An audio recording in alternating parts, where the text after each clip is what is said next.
Now, the last great Lord of Darkness was none other than one we know as Adolf Hitler.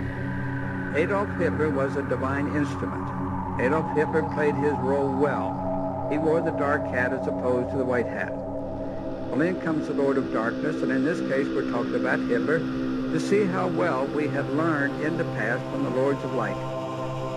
As we know, Hitler was a metaphysician supreme.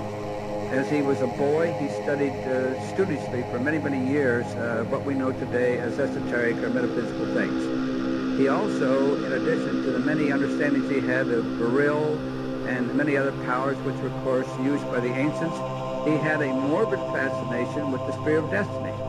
That was, of course, the Longinus spear that pierced the side of Christ. Hitler knew that anybody, whether it be the Lords of Darkness or the Lords of Light, should they have that spear, they were almost certain to win the war. Now, he wanted that spear for so long, and there was one in a man by the name of Rudolf Steiner, who lived here in Germany also, and he and Hitler both had a morbid fascination for that spear of destiny. Later, we know that Rudolf had to flee for his life because Hitler felt that he would get the spear and he wouldn't have it. So, when we talk about Hitler, we're talking about, in my understanding, a divine being. He was the last Lord of Darkness, and after I had explained it to them, then of course they accepted it.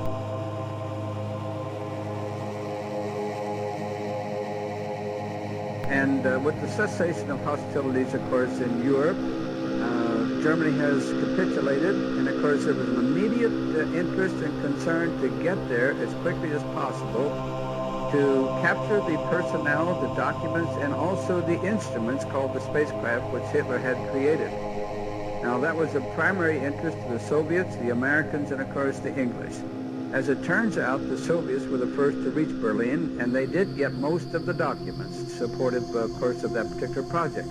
Secondly, the Americans arrived, and they got the second amount of documents, but they did get the most of the brains, including von Braun. Now, we also discovered when we got to Berlin that the two craft which we were most interested in, the spacecraft which Hitler had, of course, built, were no longer there. Indeed, they had been disassembled by the SS, and they had been spirited out of the country aboard two submarines, and they spent 6 months at sea and finally ended up in what is now, or always has been, Argentina. From there, they were taken into Antarctica.